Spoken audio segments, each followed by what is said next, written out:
Book Two, Part One of the Republic, by Plato. Read by Bob Neufeld. With these words I was thinking that I had made an end to the discussion, but the end, in truth, proved only to be a beginning. For Glaucon, who is always the most pugnacious of men, was dissatisfied at Thrasymachus's retirement. He wanted to have the battle out.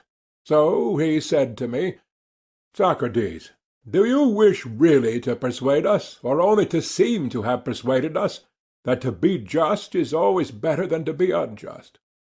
"I should wish really to persuade you," I replied, "if I could." "Then you certainly have not succeeded. Let me ask you now, how would you arrange goods? Are there not some which we welcome for their own sakes, and independently of their consequences, as, for example, harmless pleasures and enjoyments, which delight us at the time, although nothing follows from them?" "I agree in thinking there is such a class," I replied. "Is there not also a second class of goods, such as knowledge, sight, or health, which are desirable not only in themselves, but also for their results?" "Certainly," I said. "And would you not recognize a third class, such as gymnastic, and the care of the sick, and the physician's art? Also the various ways of money-making. These do us good, but we regard them as disagreeable, and no one would choose them for their own sakes, but only for the sake of some reward or result which flows from them." "There is," I said, "this third class also. But why do you ask?" "Because I want to know in which of the three classes you would place justice." "In the highest class," I replied, "among those goods which he who would be happy desires both for their own sake and for the sake of their results." "Then the many are of another mind. They think the justice is to be reckoned in the troublesome class, among goods which are to be pursued for the sake of rewards and of reputation, but in themselves are disagreeable and rather to be avoided." "I know," I said, "that this is their manner of thinking, and that this was the thesis which Thrasymachus was maintaining just now, when he censured justice and praised injustice. But I am too stupid to be convinced by him."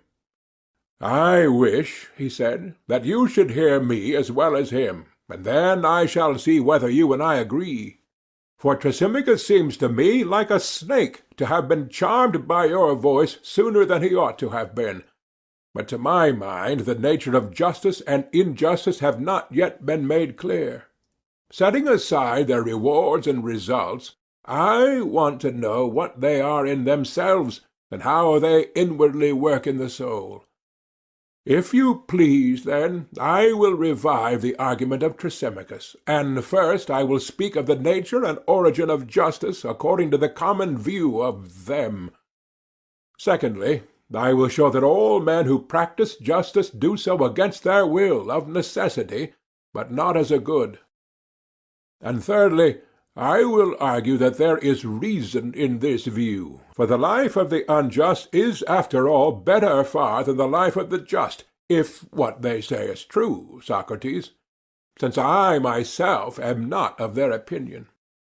But still I acknowledge that I am perplexed when I hear the voices of Thrasymachus and myriads of others dinning in my ears, and, on the other hand, I have never yet heard the superiority of justice to injustice maintained by any one in a satisfactory way.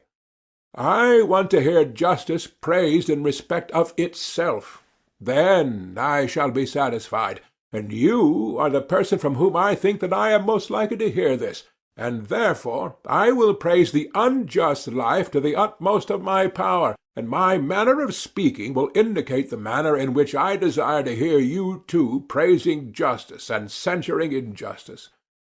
Will you say whether you approve of my proposal?" "Indeed I do, nor can I imagine any theme about which a man of sense would oftener wish to converse."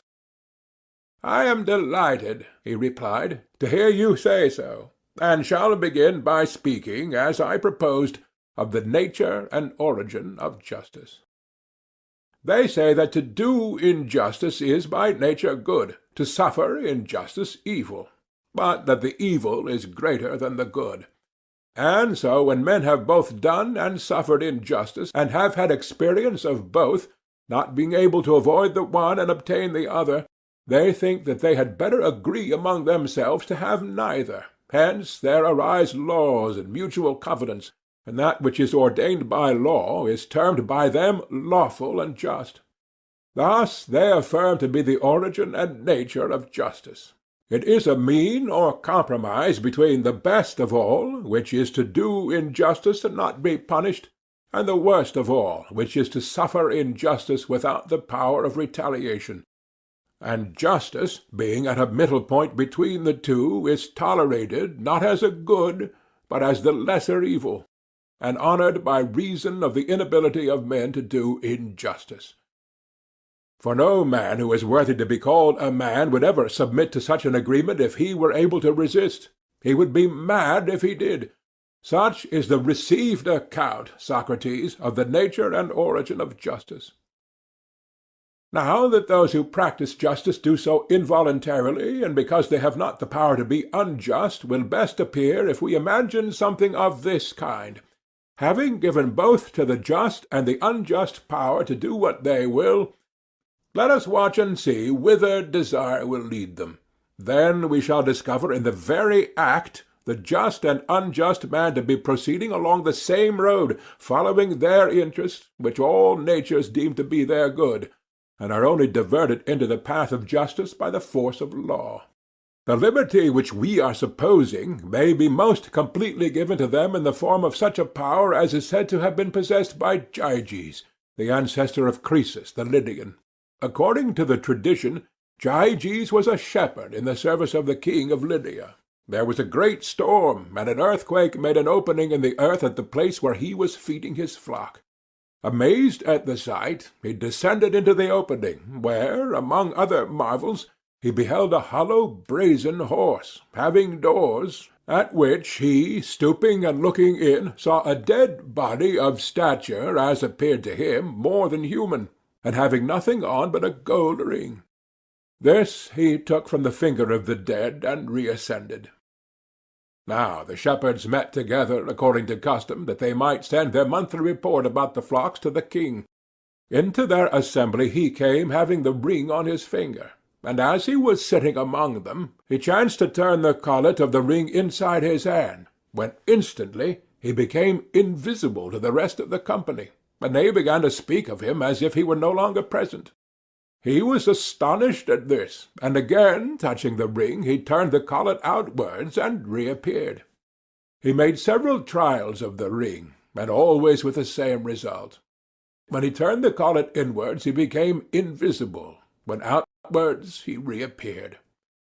Whereupon he contrived to be chosen one of the messengers who was sent to the court, whereas, soon as he arrived, he seduced the queen, and with her help conspired against the king, and slew him, and took the kingdom. Suppose now that there were two such magic rings, and the just put on one of them, and the unjust the other. No man can be imagined to be of such an iron nature that he would stand fast in justice. No man would keep his hands off what was not his own, when he could safely take what he liked out of the market, or go into houses and lie with any one at his pleasure, or kill or release from prison whom he would, and in all respects be like God among men. Then the actions of the just would be as the actions of the unjust. They would both come at last to the same point. And this we may truly affirm to be a great proof that a man is just, not willingly, or because he thinks that justice is any good to him individually, but of necessity. For wherever any one thinks that he can safely be unjust, there he is unjust. For all men believe in their hearts that injustice is far more profitable to the individual than justice, and he who argues, as I have been supposing, will say that they are right. If you could imagine any one obtaining this power of becoming invisible, and never doing any wrong or touching what was another's, he would be thought by the lookers-on to be a most wretched idiot, although they would praise him to one another's faces, and keep up appearances with one another from a fear that they too might suffer injustice. Enough of this. Now, if we are to form a real judgment of the life of the just and unjust, we must isolate them. There is no other way. And how is the isolation to be effected? I answer, let the unjust man be entirely unjust, and the just man entirely just. Nothing is to be taken away from either of them, and both are to be perfectly furnished for the work of their respective lives. First, let the unjust be like other distinguished masters of craft, like the skilful pilot or physician, who knows intuitively his own powers and keeps within their limits, and who, if he fails at any point, is able to recover himself. So let the unjust make his unjust attempts in the right way, and lie hidden if he means to be great in his injustice. He who is found out is nobody. For the highest reach of injustice is to be deemed just when you are not. Therefore I say that in the perfectly unjust man we must assume the most perfect injustice. There is to be no deduction, but we must allow him, while doing the most unjust acts, to have acquitted the greatest reputation for justice. If he have taken a false step, he must be able to recover himself. He must be one who can speak with effect, if any of his deeds come to light, and who can force his way where force is required, by his courage and strength, and command of money and friends. And at his side let us place the just man in his nobleness and simplicity, wishing, as Aeschylus says, to be and not to seem good. There must be no seeming, for if he seem to be just he will be honored and rewarded, and then we shall not know whether he is just for the sake of justice or for the sake of honors and rewards. Therefore let him be clothed in justice only, and have no other covering, and he must be imagined in a state of life the opposite of the former. Let him be the best of men, and let him be thought the worst. Then he will have been put to the proof, and we shall see whether he will be affected by the fear of infamy and its consequences. And let him continue thus to the hour of death, being just and seeming to be unjust. When both have reached the utmost extreme, the one of justice and the other of injustice, let judgment be given which of them is the happier of the two. Heavens, my dear Glaucon, I said, how energetically you polish them up for the decision, first one then the other, as if they were two statues. I do my best, he said. And now that we know what they are like, there is no difficulty in tracing out the sort of life which awaits either of them. This I will proceed to describe. But as you may think the description a little too coarse, I ask you to suppose, Socrates, that the words which follow are not mine. Let me put them into the mouths of the eulogists of injustice. They will tell you that the just man who is thought unjust will be scourged, racked, bound, will have his eyes burnt out, and at last, after suffering every kind of evil, he will be impaled. Then he will understand that he ought to seem only, and not to be just. The words of Aeschylus may be more truly spoken of the unjust than of the just, for the unjust is pursuing a reality. He does not live with a view to appearance. He wants to be really unjust, and not to seem only. His mind has a soil deep and fertile, out of which spring his prudent counsels. In the first place, he is thought just, and therefore bears rule in the city. He can marry whom he will, and give in marriage to whom he will. Also he can trade and deal where he likes, and always to his own advantage, because he has no misgivings about injustice. And at every contest, whether in public or private, he gets the better of his antagonists, and gains at their expense, and he is rich, and out of his gains he can benefit his friends and harm his enemies. Moreover, he can offer sacrifices, and dedicate gifts to the gods abundantly and magnificently, and can honor the gods or any man whom he wants to honor in a far better style than the just, and therefore he is likely to be dearer than they are to the gods.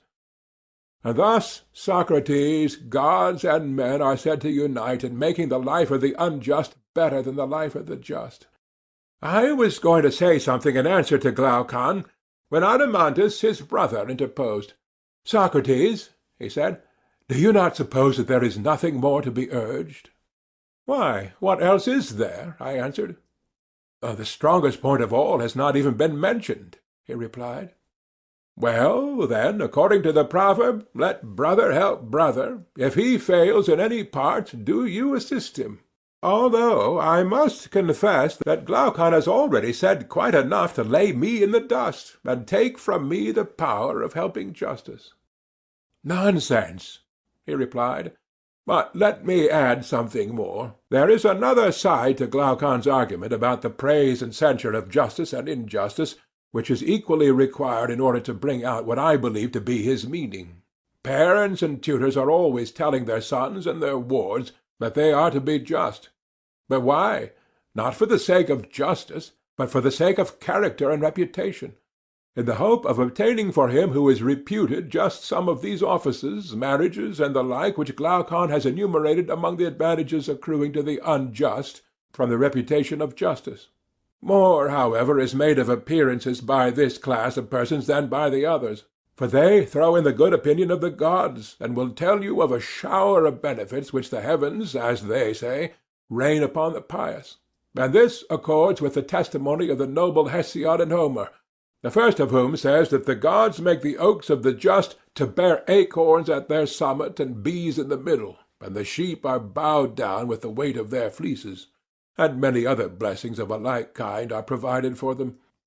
And Homer has a very similar strain, for he speaks of one whose fame is as the fame of some blameless king who, like a god, maintains justice, to whom the black earth brings forth wheat and barley, whose trees are bowed with fruit, and his sheep never fail to bear, and the sea gives him fish. Still grander are the gifts of heaven which Musaeus and his son vouchsafe to the just. They take them down into the world below, where they have the saints lying on couches at a feast, everlastingly drunk, crowned with garlands. Their idea seems to be that an immortality of drunkenness is the highest meed of virtue. Some extend their rewards yet further. The posterity, as they say, of the faithful and just shall survive to the third and fourth generation. This is the style in which they praise justice. But about the wicked there is another strain. They bury them in a slough at Hades, and make them carry water in a sieve.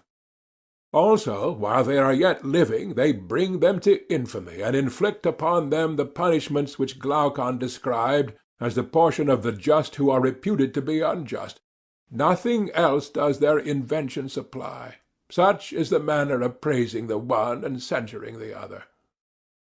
Once more, Socrates, I will ask you to consider another way of speaking about justice and injustice, which is not confined to the poets, but is found in prose writers. The universal voice of mankind is always declaring that justice and virtue are honorable, but grievous and toilsome, and that the pleasures of vice and injustice are easy of attainment, and are only censured by law and opinion.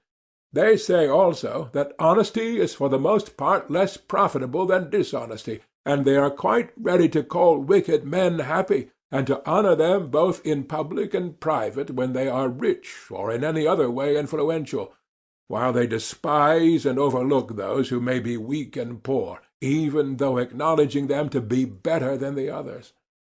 But most extraordinary of all is their mode of speaking about virtue and the gods. They say that the gods apportion calamity and misery to many good men, and good and happiness to the wicked.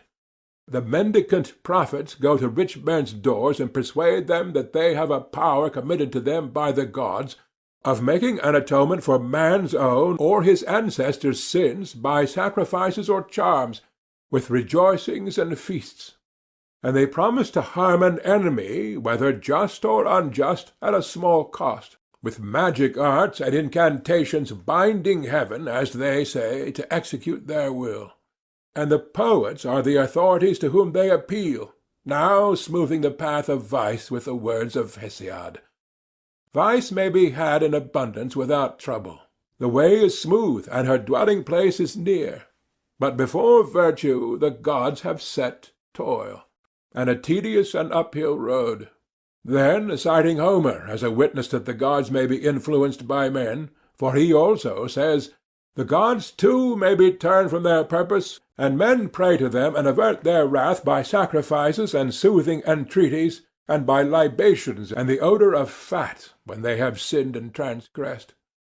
And they produce a host of books written by Musaeus and Orpheus, who were children of the moon and the muses, that is what they say, according to which they perform their ritual, and persuade not only individuals, but whole cities, that expiations and atonements for sin may be made by sacrifices and amusements which fill a vacant hour, and are equally at the service of the living and the dead. The latter sort they call mysteries, and they redeem us from the pains of hell.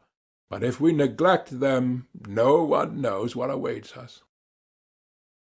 He proceeded, and now, when the young hear all this said about virtue and vice, and the way in which gods and men regard them, how are their minds likely to be affected, my dear Socrates? Those of them, I mean, who are quick-witted, and, like bees on the wing, light on every flower, and from all that they hear are prone to draw conclusions as to what manner of persons they should be, and in what way they should walk, if they would make the best of life. Probably the youth will say to himself, in the words of Pindar, "Can I by justice or by crooked ways of deceit ascend a loftier tower which may be a fortress to me all my days?"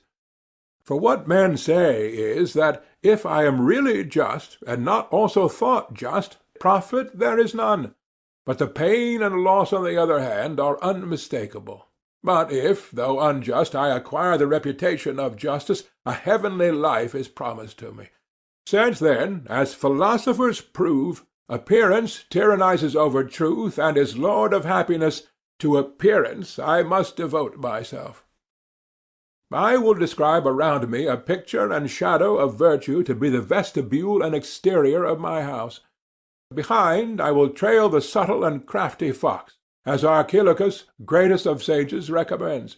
But I hear some one exclaiming that the concealment of wickedness is often difficult, to which I answer, nothing great is easy.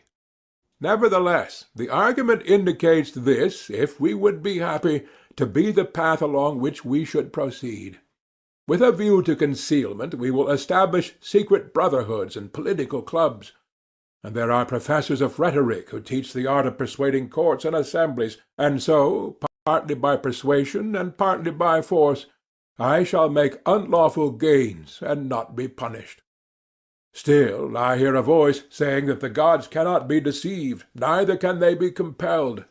But what if there are no gods? Or suppose them to have no care of human things? Why, in either case, should I mind about concealment? And even if there are gods, and they do care about us, what yet we know of them only from tradition and the genealogies of the poets? And these are the very persons who say that they may be influenced and turned by sacrifices and soothing entreaties and by offerings. Let us be consistent, then, and believe both or neither. If the poets speak truly, why, then we had better be unjust, and offer the fruits of injustice. For if we are just, although we may escape the vengeance of heaven, we shall lose the gains of injustice. But if we are unjust, we shall keep the gains, and by our sinning and praying and sinning, the gods will be propitiated, and we shall not be punished. But there is a world below in which either we or our posterity will suffer for unjust deeds. Yes, my friend, will be the reflection, but there are mysteries and atoning deities, and these have great power.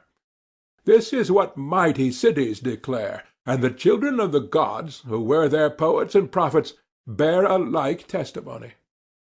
On what principle, then, shall we any longer choose justice rather than the worst injustice, when, if we only unite the latter with a deceitful regard to appearances, we shall fare to our mind, both with gods and men, in life and after death, as the most numerous and the highest authorities tell us? Knowing all this, Socrates, how can a man who has any superiority of mind or person or rank or wealth be willing to honor justice, or indeed to refrain from laughing when he hears justice praised? And even if there should be someone who is able to disprove the truth of my words, and who is satisfied that justice is best, still he is not angry with the unjust, but is very ready to forgive them, because he also knows that men are not just of their own free will, unless peradventure there be some one whom the divinity within him may have inspired with a hatred of injustice, or who has attained knowledge of the truth, but no other man. He only blames injustice, who, owing to cowardice, or age, or some weakness, has not the power of being unjust. And this is proved by the fact that when he obtains the power, he immediately becomes unjust as far as he can be. The cause of all this, Socrates, was indicated by us at the beginning of the argument, when my brother and I told you how astonished we were to find that all of the professing panegyrists of justice, beginning with the ancient heroes of whom any memorial has been preserved to us, and ending with the men of our own time, no one has ever blamed injustice or praised justice except with a view to the glories, honours, and benefits which flow from them. No one has ever adequately described, either in verse or prose, the true essential nature of either of them abiding in the soul, and invisible to any human or divine eye, or shown that of all the things of a man's soul which he has within him, justice is the greatest good, and injustice the greatest evil. Had this been the universal strain, had you sought to persuade us of this from our youth upwards, we should not have been on the watch to keep one another from doing wrong. But every one would have been his own watchman, because afraid, if he did wrong, of harbouring in himself the greatest of evils. I dare say that Thrasymachus and others would seriously hold the language which I have been merely repeating, and words even stronger than these about justice and injustice, grossly, as I conceive, perverting their true nature. But I speak in this vehement manner, as I must frankly confess to you, because I want to hear from you the opposite side, and I would ask you to show not only the superiority which justice has over injustice, but what effect they have on the possessor of them, which makes the one to be a good and the other an evil to him. And please, as Glaucon requested of you, to exclude reputations, for unless you take away from each of them his true reputation and add on the false, we shall say that you do not praise justice, but the appearance of it. We shall think that you are only exhorting us to keep injustice dark, and that you really agree with Thrasymachus in thinking that justice is another's good and the interest of the stronger, and that injustice is a man's own profit and interest, though injurious to the weaker. Now, as you have admitted that justice is one of that highest class of goods which are desired indeed for their results, but in a far greater degree for their own sakes, like sight or hearing or knowledge or health, or any other real and natural and not merely conventional good, I would ask you in your praise of justice to regard one point only. I mean the essential good and evil which justice and injustice work in the possessors of them. Let us praise justice and censure injustice, magnifying the rewards and honours of the one and abusing the other. That is a manner of arguing which, coming from them, I am ready to tolerate, but from you, who have spent your whole life in the consideration of this question, unless I hear the contrary from your own lips, I expect something better. And therefore, I say, not only prove to us that justice is better than injustice, but show what they either of them do to the possessor of them, which makes the one to be a good and the other an evil, whether seen or unseen by gods and men.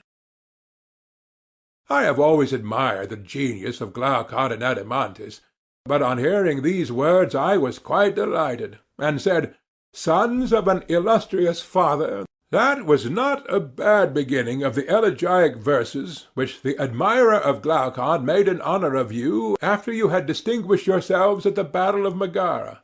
Sons of Ariston, he sang, divine offspring of an illustrious hero. The epithet is very appropriate, for there is something truly divine in being able to argue as you have done for the superiority of injustice, and remaining unconvinced by your own arguments. And I do believe that you are not convinced, This I infer from your general character, for had I judged you only from your speeches, I should have mistrusted you. But now, the greater my confidence in you, the greater is my difficulty in knowing what to say. For I am in a strait between two. On the one hand, I feel that I am unequal to the task, and my inability is brought home to me by the fact that you were not satisfied with the answer which I made to Thrasymachus, proving, as I thought, the superiority which justice has over injustice. And yet I cannot refuse to help while breath and speech remain to me. I am afraid that there would be an impiety in being present when justice is evil spoken of, and not lifting up a hand in her defence, and therefore I had best give such help as I can. Glaucon and the rest entreated me by all means not to let the question drop, but to proceed in the investigation. They wanted to arrive at the truth, first about the nature of justice and injustice, and secondly about their relative advantages. I told them what I really thought, that the enquiry would be of a serious nature and would require very good eyes. Seeing, then, I said, that we are no great wits, I think that we had better adopt a method which I may illustrate thus. Suppose that a short-sighted person had been asked by someone to read small letters from a distance, and it occurred to someone else that they might be found in another place which was larger and in which the letters were larger. If they were the same, and he could read the larger letters first, then proceed to the lesser, this would have been thought a rare piece of good fortune. Very true, said Adeimantus, but how does the illustration apply to our inquiry? I will tell you, I replied. Justice, which is the subject of our inquiry, is, as you know, sometimes spoken of as a virtue of an individual, and sometimes as the virtue of a state. True, he replied. And is not a state larger than an individual? It is. Then in the larger the quantity of justice is likely to be larger and more easily discernible.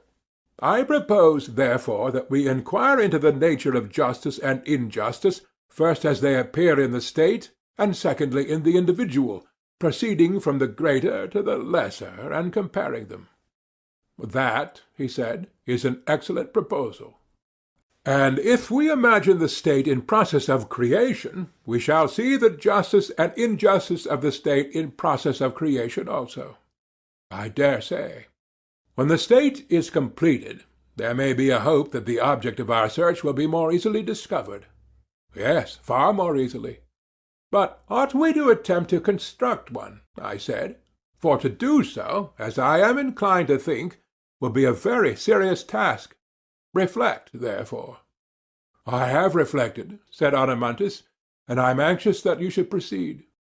A state, I said, arises, as I conceive, out of the needs of mankind. No one is self-sufficing, but all of us have many wants. Can any other origin of a state be imagined? There can be no other. Then, as we have many wants, and many persons are needed to supply them, one takes a helper for one purpose and another for another. And when these partners and helpers are gathered together in one habitation, the body of inhabitants is termed a state. True, he said. And they exchange with one another, and one gives and another receives, under the idea that exchange will be for their good. Very true. Then, I said, let us begin and create in idea a state. And yet the true creator is necessity, who is the mother of our invention. Of course, he replied. Now, the first and greatest of necessities is food, which is the condition of life and existence. Certainly. The second is a dwelling, and the third clothing, and the like. True. And now let us see how our city will be able to supply the great demand. We may suppose that one man is a husbandman, another a builder, someone else a weaver. Shall we add to them a shoemaker, or perhaps some other purveyor to our bodily wants? Quite right. The barest notion of a state must include 4 or 5 men. Clearly. And how will they proceed? Will each bring the result of his labors into a common stock?